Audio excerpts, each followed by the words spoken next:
இலங்கை இராணுவ இணையதளத்திலே, அதாவது பாதுகாப்பு மற்றும் நகர்ப்புற வளர்ச்சித்துறையின் இணையதளத்திலே மாண்புமிகு முதலமைச்சர் புரட்சித் தலைவர் அவர்களை தவறுதலாக சித்தரித்து, தரக்குறைவாக சித்தரித்திற்கு நடந்து கொண்டிருக்கின்ற இந்த கண்டன கூட்டத்தில் வருகை தந்திருக்கும் அனைவருக்கும் இதற்கு என்னுடைய நன்றி கலந்த வணக்கத்தை தெரிவித்துக் கொள்கின்றேன். மாண்புமிகு முதலமைச்சர் புரட்சித் தலைவி, மாண்புமிகு முதலமைச்சர் புரட்சித் தலைவியை பற்றி இலங்கை அரசு இப்படி ஒரு சித்தரிப்பை எதற்காக செய்திருக்கார்கள் என்று நினைத்து பார்க்க வேண்டும். மாண்புமிகு முதலமைச்சர் புரட்சித் தலைவி அவர்கள்தான் தொடர்ந்து பல கடிதங்களை பாரத பிரதமர் அவர்களுக்கு எழுதி, அது மன்மோகன் சிங் பிரதமராக இருந்த போதும் சரி, தற்போது இருக்கின்ற மோடி அவர்கள் பிரதமராக இருக்கின்ற சூழ்நிலையிலும் சரி, தொடர்ந்து தமிழக மீனவர்கள் கைது செய்யப்படுகிறார்கள், சிறையடிக்கப்படுகிறார்கள், அவர்கள் உரிமையை நாம் பாதுகாக்க வேண்டும் என்று தொடர்ந்து குரல் கொடுத்துக் கொண்டிருப்பவர் மாண்புமிகு முதலமைச்சர் புரட்சித் தலைவி என்பதை நாம் முதலில் உணர்ந்து கொள்ள வேண்டும். ஆக இப்படி குரல் கொடுப்பவர் தைரியமாக இந்த செயலில் ஈடுபட்டு செயல்படுத்தக்கூடிய ஒரு முதலமைச்சர் இருக்கிறார்கள் என்பது ராஜபக்சே அவர்களுக்கு உறுத்தலாக இருப்பதன் அடிப்படை காரணம் தான் இந்த இணையதளத்திலே அவர்கள் இதை பதிவு செய்திருக்கிறார்கள். இதற்கெல்லாம் முதலமைச்சர் புரட்சித் தலைவி அவர்கள் அஞ்சுவிட மாட்டார்கள். ராஜபக்சே அவர்களுக்கு சட்டமன்றத்திலே நிறைவேற்றிய தீர்மானங்கள் அச்சுறுத்துகிறது. போர்க்குற்றவாளியாக அறிவிக்க வேண்டும், பொருளாதார தடை விதிக்க வேண்டும் என்று தமிழக சட்டமன்ற பேரவையிலே தீர்மானம் நிறைவேற்றியது முதலமைச்சர் புரட்சித் தலைவி அவர்கள். இதற்கெல்லாம் காரணங்கள், பல காரணங்கள் உண்டு. அது முக்கியமான ஒரு காரணம் சொல்ல வேண்டும் என்றால், தமிழக மீனவர்கள் மீன்பிடிக்க செல்ல முடியாமல் தவித்துக் கொண்டிருக்கிற சூழ்நிலையில் 1974ஆம் ஆண்டும் 1976ஆம் ஆண்டும் கச்சத்தீவை தாரை வாய்த்து கொடுத்தது அன்றைய காங்கிரஸ் ஆட்சியாளர்கள் என்று சொல்ல வேண்டும். அவர்களை குறை சொல்வதற்காக சொல்லவில்லை, நடந்ததை உங்களுக்கு சரித்திர நிகழ்வுகளை நினைவூட்ட விரும்புகிறேன். ஆக அப்பொழுது கச்சத்தீவை தாரை வாய்த்து கொடுத்தது, ஆங்கிலத்தில் சொல்ல வேண்டும் என்றால், எனி டிசிஷன் கான்ஸ்டிடியூஷன் படி பார்க்கும்போது நமது மண்ணில் ஒரு பிடி மண்ணை கூட எந்த ஒரு நாட்டிற்கும் நாம் தாராளத்து கொடுக்க கூடாது என்று அரசியல் சாசனம் சொல்கிறது. அப்படி இருக்கின்ற சூழ்நிலையிலே, அப்படி கொடுக்க வேண்டிய சூழ்நிலை உருவாகி இருக்கும் போது ராமநாதபுரம் மன்னர் அவர்களின் சொந்தமான அந்த கச்சத்தீவை தாராளத்து கொடுக்கும் எண்ணம் வரும்போது, it has to be ratified in both the houses of parliament என்ற விதியை அவர்கள் மறந்துவிட்டு செய்திருக்கிறார்கள். இதற்கு உதாரணம் இருக்கிறது அன்பு சகோதரர்களே. பெருபாரி, வெஸ்ட் பெங்கால் பங்களாதேஷுக்கு நடுவே இருக்கிற பெருபாரி இதே போல தாராளத்து கொடுக்க எண்ணம் வரும்போது மக்கள் போராட்டத்தின் அடிப்படையில் அது கைவிடப்பட்டதை நான் சுட்டிக்காட்ட விரும்புகிறேன். ஆகவே முன்னுதாரணம் ஏதும் இல்லாமல் நான் முதலமைச்சர் புரட்சித் தலைவர் அவர்கள் பேசவில்லை. சட்டமன்றத்திலே கச்சத்தீவை மீட்போம் என்று உறுதிபட கூறியிருக்கிறார் என்றால், கச்சத்தீவு தமிழகத்துக்கு சொந்தமான ஒரு தீவு. அது எந்த ஒரு சூழ்நிலையும் இலங்கைக்கு சொந்தமாகி விடாது, எந்த ஒரு தீர்மானத்தின் அடிப்படையில் சொந்தமாகி விடாது என்பதை தெல்ல தெளிவாக சொல்கின்ற ஒரு மாண்பு முதலமைச்சர் புரட்சி தலைவரை பார்த்து அஞ்சுகின்ற ராஜபக்சேயின் வெளிப்பாடுதான் இந்த இணையதளத்தில் வந்திருக்கிற செய்தி என்பதை நீங்கள் மறந்துவிடக் கூடாது. ஆக இங்கு பேசும்போது செல்வமணி அவர்கள் சொன்னார்கள், இந்த காலேஜோட பெயர் மாற்றம் செய்ய வேண்டும், இதில் இருக்கிற தூதரகம் இருப்பதால் ஈழ தமிழகத்தின் தமிழக சாலை என்று அமைக்க வேண்டும் சொல்லி அவர்களுக்கு இடம் கொடுத்ததே தவறு. அதன் பிறகு தெருவை வைத்துக் கொண்டு அவர்கள் அங்கு இருப்பதும் தவறு. ஆனால் இந்த தூதரகம் இங்கு தேவையா என்பதை சிந்தித்து பார்க்க வேண்டும். மற்றொரு கருத்தை நான் சொல்ல விரும்புகிறேன். இதை கேட்டால் ஃபாரின் பாலிசி டிஸ்டர்பன்ஸ் என்று சொல்வார்கள், அதுக்கு மோடி அவர்களும் சொல்வார்கள். ஆனால் மத்திய அரசு மாண்புமிகு முதலமைச்சர் புரட்சித் தலைவர் அவர்கள் 41 முறை கடிதம் எழுதியும் மத்திய அரசு செவிசாய்க்கவில்லை என்றுதான் சொல்ல வேண்டும். காரணம், இதை சுட்டிக்காட்டியிருப்பவர்கள் யார்? மாண்புமிகு முதலமைச்சர் புரட்சித் தலைவர்களும் நமது பாரத பிரதமர் மோடி அவர்களை பற்றி சித்தரிக்கப்பட்ட அந்த இணையதளத்தில் மத்திய அரசு இன்றும் இதுவரை எந்த ஒரு நடவடிக்கையும் எடுக்கவில்லை என்பது தெல்ல தெளிவாக தெரிகிறது. இது கண்டனத்துக்குரியது. காரணம், 7 கோடி மக்கள், 7.5 கோடி மக்கள் அடங்கிய தமிழகத்திலே அனைவரும் பேராதரவு பெற்று ஆட்சிப்படுத்தும் முதலமைச்சர் புரட்சித் தலைவி இருக்கும் போது, நமது நாட்டின் ஒரு முதலமைச்சரை இழிவுபடுத்தும் போது மத்திய ஆட்சியாளர்கள் இதை பார்த்துக் கொண்டிருக்க கூடாது. மோடி அவர்கள் நேபாளில் திரும்பியவுடன் உடனடியாக கடுமையான எச்சரிக்கை விட வேண்டும், ராஜபக்சே எச்சரிக்கை விட வேண்டும். அவர்கள் காரணம் என்ன? கச்சத்தீவு படுகொலைவிடும், முள்ளிவாய்க்காலில் படுகொலை செய்த கோழைகள் அல்லவா அவர்கள். ஆகவே அவர்களுக்கு என்ன பயம் வந்திருக்கிறது? இந்தியா நமக்கு ராணுவ படைகளை கொடுக்க மாட்டார்கள், எந்த உதவியும் செய்ய மாட்டார்கள்.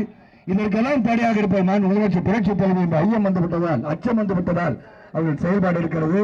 அது அன்பு சகோதரர்களே, இதற்கு முதல் காரணம் நாம் கச்சத்தீவை மீட்க வேண்டும்.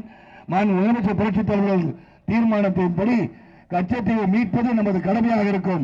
அதில் தொடர் போராட்டம் நடத்தினாலும் அது சரியாக இருக்கும். ஆகவேதான் தமிழக மீனவர்கள் ஒவ்வொரு முறை கடலுக்கு செல்லும் போதும், மீன்பிடி செல்லும் போதும் கைது செய்யப்படுகிறார்கள், துன்புறுத்தப்படுகிறார்கள். ஆக இந்த இணையதளத்திற்கு கடுமையான வன்மையான கண்டிப்பை கலை குடும்பத்தின் சார்பாக சொல்லிக்கொண்டு மாண்பு முதலமைச்சர் அவர்கள் எழுதிய கடிதத்தை செவி சாய்த்து பாரத பிரதமர் அவர்கள் உடனே இந்தியா திரும்பியவுடன் கடுமையான எச்சரிக்கை இலங்கை அரசுக்கு நீங்கள் அறிவிக்க வேண்டும் என்று கேட்டுக்கொண்டு சிறப்பான இந்த கூட்டத்தை கண்டன கொடுத்து ஒட்டுமொத்த அனைவரும் கலந்து கொண்டதில் மகிழ்ச்சி அடைந்து விடைபெறுகின்றேன். நன்றி, வணக்கம். தமிழ் திரையுலகம் இங்கே கூடியிருக்கு. கடந்த முறை இவ்வளவு பெரிய கூட்டம் தமிழ் திரையுலகம் எது கூட்டுச்சுன்னா 7 பேர் விடுதலைக்காக கூட்டினோம் இல்லையா? 7 பேரை விடுதலை செய்தே ஆக வேண்டும் என்கிற நம்முடைய நிலைப்பாடும் தமிழக அரசுடைய நிலைப்பாடும் ஒன்றாக இருந்தது. அதுக்கு திரைத்துறையினுடைய முழு ஆதரவு இருந்து அதுக்காக கூடணும். இப்போ மீண்டும் தமிழக முதல்வர் அவர்களை இழிவுபடுத்தி விட்டார்கள் என்பதற்காக கூடியிருக்கோம். இது ஒட்டுமொத்த தமிழ் திரையுலகினரும் கூடி நின்று ஒற்றுமையாக ஒரே குரலாக எழுப்புகிறோம். இது வெறும் தமிழக முதல்வரை இழிவுபடுத்தி விட்டார்கள் என்பதற்காக மட்டும்தான் இந்த கூட்டமா, இந்த எதிர்ப்பா? இல்லவே இல்லை. இதுக்கு பின்னாடி எவ்வளவோ பிரச்சனைகள் இருந்துகிட்டே இருக்கு. 2009 அந்த போர் தொடங்கி அதிமுக நிலைப்பாட்டில் மாற்றம் ஏற்பட்டு, முதல்வர் அவருடைய நிலைப்பாட்டில் மாற்றம் ஏற்பட்டு, இன்று வரை அவர் ஈழத்தமிழருக்கு ஆதரவான நிலைப்பாட்டை தான் எடுத்திருக்கிறாங்க. இதுக்கு அவர் தமிழக முதல்வராகவும் ஆயிட்டாங்க. அதனால இது 7 கோடி மக்கள் தேர்ந்தெடுத்து தமிழக முதல்வராக இருக்கக்கூடிய அவருடைய நிலைப்பாடு என்பதால் எங்களுடைய நிலைப்பாடும் அதே தான். அதனால நாங்கள் அவருக்கு ஆதரவாகத்தான் நிற்போம். ஆட்டை கடிச்சு மாட்டை கடிச்சு கடைசியில் மனுஷனை கடிக்குதுன்னு சொல்லுவாங்க பாருங்க, அதான் இன்னைக்கு நடந்திருக்கு. ஆடு மாடுன்னு நான் சொல்றது ஈழத்தமிழர்களை, அவர்கள் மனிதர்கள் என்ற உரிமை இழந்து எத்தனையோ நாள் ஆயிடுச்சு. அங்க கடிச்சாங்க, நம்மளால ஒன்றும் பண்ண முடியல. கடைசியில் இங்க வந்து தமிழக முதல்வரையே கடிக்கிறாங்க. நம்ம பார்த்துட்டு சும்மா இருப்போம்னு நினைக்கிறாங்க. அதுக்கு நாம இடம் கொடுக்க கூடாது. இது என்னன்னா, இது வந்து அவங்க ஒரு பாதுகாப்பு துறையில ஒரு கட்டுரை அதிகாரப்பூர்வமான இணையதளத்தில் வெளியிடுறாங்க. அதை பத்தி உங்களுக்கு ஒண்ணுமே தெரியாதா? அரசாங்கத்துக்கு தெரியாம ஒரு கட்டுரை வெளியாயிடுமா? அது எங்களுடைய அதிகாரப்பூர்வமான நடைமுறை அல்ல, எங்களுக்கு ஏற்புடையதல்ல, எப்படியோ வெளியில வந்துருச்சுன்னு ஒரு மன்னிப்பு போட்டிருக்காங்க. ஆனால் இது எதற்காகனா மெதுவா சீண்டி பாக்குறாங்க. என்ன பண்ணுவாங்க? தமிழக முதல்வரை அங்கங்க ஆட்டை கடிச்சு மாட்டை கடிச்சு மனுஷனை கடிச்சு பார்க்கலாம். தமிழகத்தில் இதற்கு என்ன எதிர்வினை ஏற்படுதுன்னு பார்ப்போம். இந்த எதிர்வினை பெருசா இல்லைன்னா இதே நிலைப்பாட்டை எடுப்போங்கிறதுனால தான் அவங்க அப்படி பண்ணியிருக்கிறாங்க. இந்த துணிச்சலை அவங்களுக்கு கொடுத்தது யாரு? இலங்கை இப்படி தங்களுடைய அதிகாரப்பூர்வமான இணையதளத்தில் இப்படி ஒரு மோசமான தமிழக முதல்வர் மோடி அவர்களுக்கு, அதாவது இந்திய பிரதமருக்கு காதல் கடிதம் எழுதுகிறார்னு சொல்ற அளவுக்கு ஒரு கடிதம் எழுத துணிச்சல் யார் கொடுத்தாங்க? தமிழக முதல்வர் எழுதுவது காதல் கடிதம்னா எதுக்கு அவங்க எழுதுறாங்க? ரொம்ப ஆசையா அவங்களுக்கு மோடி கடிதம் எழுதுறதுக்கு. இங்க மீனவர்கள் தினம் பிடிச்சிட்டு போறாங்க, சித்திரவதை பண்றாங்க. தமிழக முதல்வருக்கு வேற என்ன உரிமை இருக்கிறது? கடிதம் எழுதலாம், அவ்வளவுதான். பின்ன என்ன, நம்ம கொண்டு போய் நம்ம கடற்படையை கொண்டு போய் அங்க நிறுத்தி இலங்கையை விரட்டி அடிக்க முடியுமா? எவ்வளவு பெரிய கடற்படை வச்சிருக்கிறான் இந்தியா. எத்தனை செலவு பண்றான் தெரியுமா? பாதுகாப்பு துறைக்கும் கடல் வளத்துக்கும் கடல் பாதுகாப்புக்கும் எவ்வளவு செலவு பண்றாங்க எத்தனை நீங்க பார்த்திருப்பீங்க. கப்பலா நாட்டுக்கு அர்ப்பணிச்சுட்டே இருப்பாங்க. எல்லாம் பல ஆயிரம் கோடிகள் மதிப்புள்ள அந்த கப்பல்கள் என்னையா செய்யுது? சொகுசு கப்பல்களாக மாறி எல்லாம் இவங்கள டூரிஸ்ட்களை கூட்டிட்டு போயிட்டு இருக்காங்களா? ஏன் அந்த பாதுகாப்பு கப்பல்களுக்கெல்லாம் என்ன வேலை? ஒரு கப்பலை கொண்டு வந்து கச்சத்தீவு அருகில் நிறுத்தி இனிமேல் எங்க மீனவர்களை தொட்டேன்னா உனக்கு பதிலடி கிடைக்கும். ஏன் இந்தியாவால சொல்ல முடியல? சொல்லல. தமிழகத்துக்கு அந்த உரிமை இருக்கா? தமிழகத்திற்கு தன்னுடைய நில வழி, கடல் வழி, வான் வழி, இது வழியாக தாக்குதல் நடக்காமல் தடுத்துக் கொள்வதற்கு தமிழகத்திற்கு ஏதாவது உரிமை இருக்கிறதா? எந்த உரிமையும் கிடையாது. தமிழ்நாடு இந்தியாவுக்கு அடிமையான ஒரு நாடு. நாம் எல்லாம் அடிமைகள், அதை ஏற்றுக்கொண்டுதான் ஆகணும். அப்போ தமிழக மக்களுக்கு ஒரு துன்பம் வரும்போது தமிழக முதல்வரால் என்ன செய்ய முடியும்? கடிதம் தான் எழுத முடியும். அதைத்தான் செஞ்சிருக்காங்க. எங்களை காப்பாத்துங்க, இந்த மாதிரி நடந்துருச்சு, மீனவர்களை விடுவீங்கன்னு கடிதம் எழுதுறாங்க. இது காதல் கடிதமா அவங்களுக்கு தெரியுது அப்படின்னு சொன்னா, வெளியுறவுத்துறை அமைச்சராக ஒருத்தங்க இருக்காங்க, ஒரு அம்மையார், சுஷ்மா ஸ்வராஜ்னு பேரு. 2010 இங்க இருந்து அவங்க இலங்கைக்கு போறாங்க, எம்பிக்கள் குழுக்களை சார்ந்து போறாங்க. அங்க போறதுக்கு முன்னாடி அவங்களோட நிலைப்பாடு, தமிழர்கள் நான் பாதுகாப்பேன், இந்த மாதிரி இலங்கை செய்தது அடாவடி, அவர்கள் செய்தது தவறு என்றால் கட்டாயம் நடவடிக்கை எடுப்போம்னு சொல்லிட்டு போற அம்மையார் திரும்பி வரும்போது அவங்களுடைய வார்த்தைகள், பேச்சு, எல்லாம் பாவம் எல்லாமே மாறி போயிடுச்சு. எப்படி மாறி போச்சு? சிரிப்பு அப்படியே எல்லாமே இலங்கைக்கு சாதகமாக மாறி போச்சு. அப்போ சுஷ்மா ஸ்வராஜுக்கும் ராஜபக்சேக்களுக்கும் என்ன தொடர்பு நாம கேட்போமா? இது காதல் கடிதனா, அது கள்ளக்காதல் தொடர்பாது. அதை சொல்ல விரும்பல, நான் இந்த மேடையில் வச்சு நான் சொல்ல விரும்பல. அத்தனை நாகரிகம் இல்லாதவர்கள் அல்ல தமிழர்கள், சொல்ல விரும்பல. இப்ப நீங்க நடவடிக்கை எடுக்கணும், ஒரு ஆக்கப்பூர்வமான நடவடிக்கை. நம்ம சீண்டி பார்த்திருக்காங்க, இங்க இருந்து துணை தூதரகம் எவ்வளவு தூரத்துல இருக்க போகுது? விடுங்களேன், எல்லாம் நீங்க அரசாங்கத்தை சார்ந்தவங்க தானே, விடுங்க, எங்களை விடுங்களே, போறோம். ஒரு முற்றுகையிட்டு எங்களை இதை காட்டும். இந்த குறைந்தபட்சம் இன்றைக்கு ஒரு நாளாவது இந்த துணை தூதரகத்துல அந்த அதிகாரி இருக்கக்கூடாது. செய்ய முடியுமா? முடியாதா நம்மளால? நான் வன்முறையை தூண்டுறேன்னு நினைக்க வேணாம் சார். சும்மா நம்ம கூட்டம் போட்டு பேசிக்கிட்டே இருக்கிறோம், நம்மளால ஒன்றும் செய்ய முடியலங்கிறத இது திரும்ப திரும்ப காட்டுது. இங்கேருந்து அவ்வளோ தூரம் போய் இன்றைக்கு ஒரு நாள் இல்லைன்னு காட்டிட்டோம்னா அவன் இனிமேல் சீண்ட மாட்டான். அதுக்கு இப்ப மத்திய அரசு நமக்கு திரும்பவும் ஒரு கூர்மையான ஒரு பதிலை கொடுத்தே ஆக வேண்டும். இது மேலோட்டமா பார்த்தா நம்ம முன்னாடி இருக்கிற கேள்வி, 2009 நமக்கு ஒரு கேள்வி வந்துச்சு, இந்தியாவா ஈழமா, தமிழர்களுக்கு எது முக்கியம், இந்தியாவா ஈழமான்னு ஒரு கேள்வி வந்துச்சு. இந்த முள்ளிவாய்க்கால்ல அந்த படுகொலை நடந்த பிறகு நாம தெளிவாயிட்டோம், நமக்கு யார் வேணும்? ஈழம் தான் வேணும், ஈழ தமிழர்கள் தான் வேணும். ஈழம் வேண்டும் என்று நீ ஏற்றுக்கொண்டால் இந்தியாவை நாம் ஏற்றுக்கொண்டோம், அன்னைக்கே நமக்கு நிலைப்பாடு. ஆனா இன்றைக்கு இந்த நிலைப்பாடு உண்மையில் எப்படி மாற்றப்பட்டிருக்கு தெரியுமா? மத்திய அரசு இந்தியாவை நோக்கி கேட்கிறோம், உங்களுக்கு இலங்கை வேண்டுமா, தமிழகம் வேண்டுமா? முடிவை நீங்க பண்ணிக்கங்க. அனைவருக்கும் வணக்கம்.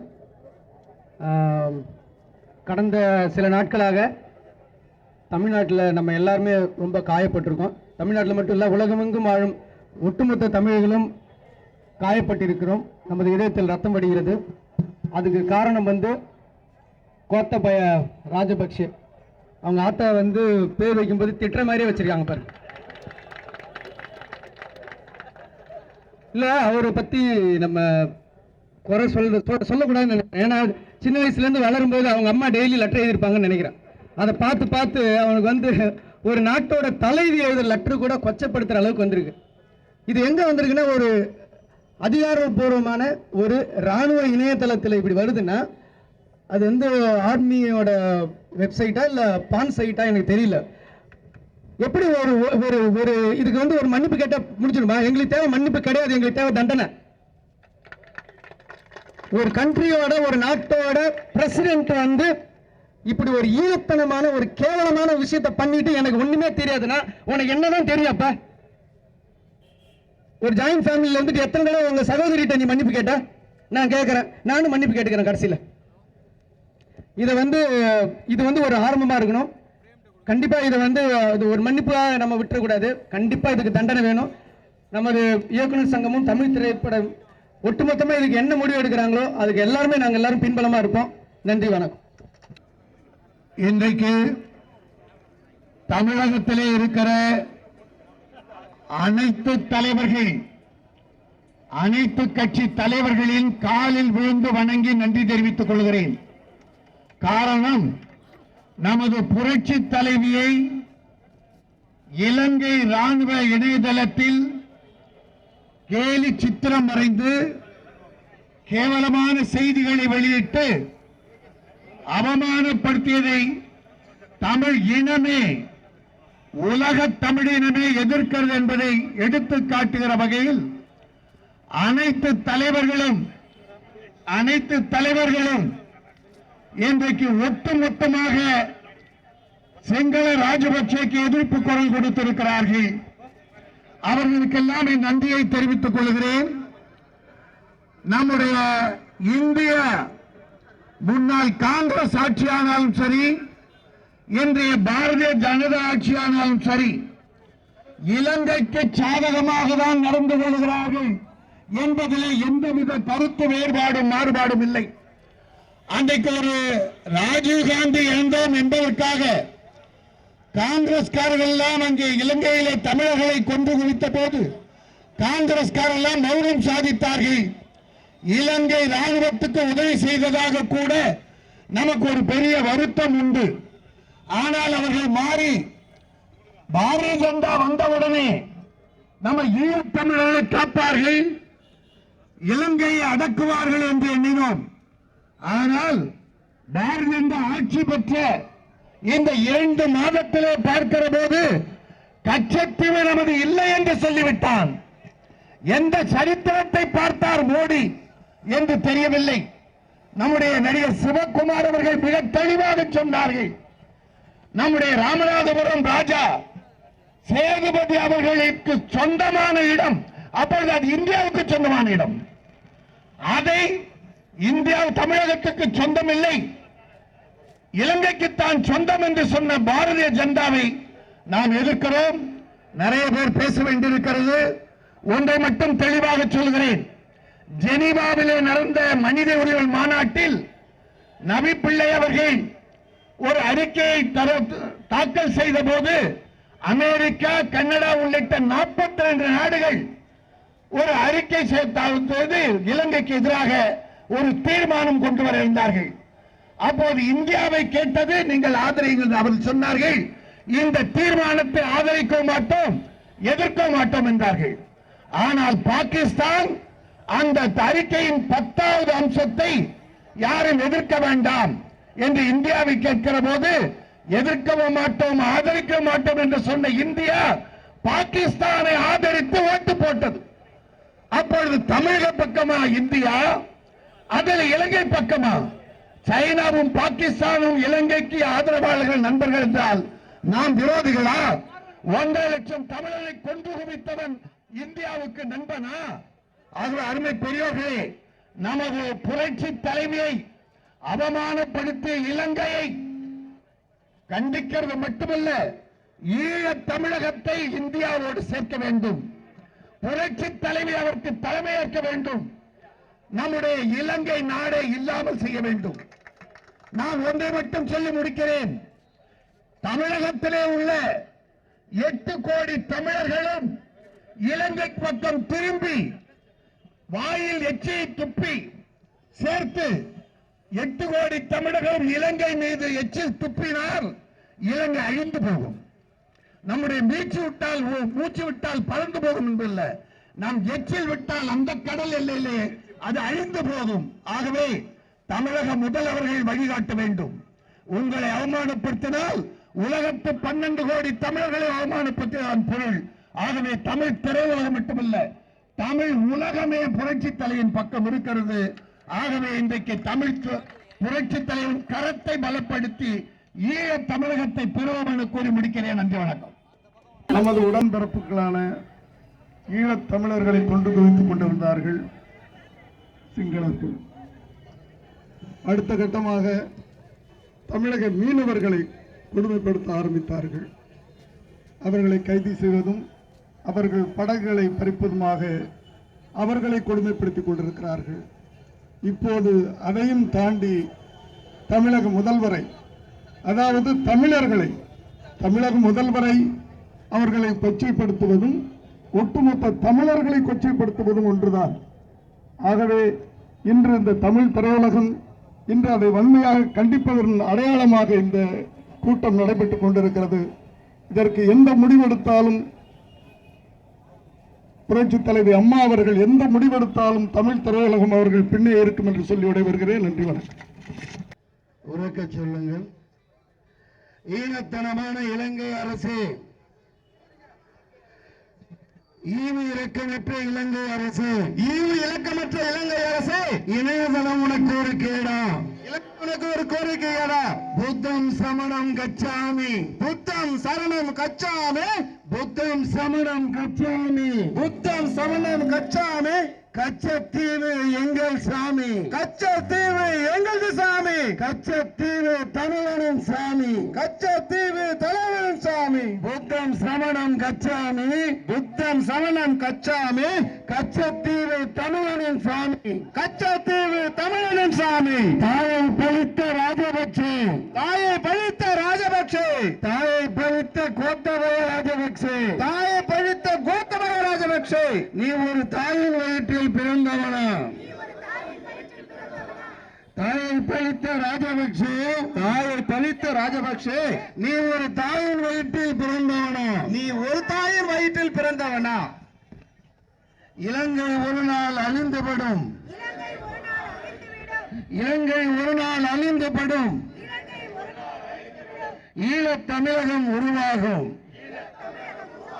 ஈழத் தமிழகம் உருவாகும் ஈழத் தமிழகம் உருவாகும் அடவனோட நாடு தீவு நாடு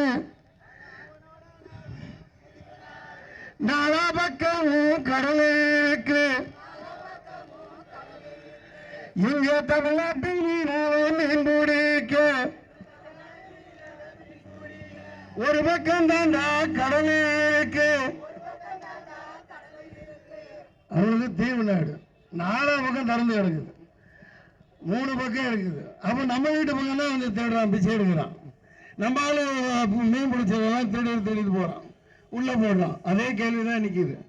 ஐயா மோகன் சொன்ன மாதிரி, சீமான் அவர்கள் சொன்ன மாதிரி, தாமரை அவர்கள் குமரிட மாதிரி 1.5 லட்சம் பேரை கொண்டு நம்ம சும்மா இருந்தோம். இப்ப அவனுக்கு கொழுப்பேறி போச்சு. இது போன்ற நடவடிக்கைகளில் அவர்கள் ஈடுபடக்கூடாது. ஈழப் பிரச்சனை, மீனவர் பிரச்சனை தீர வேண்டும். நன்றி, வணக்கம்.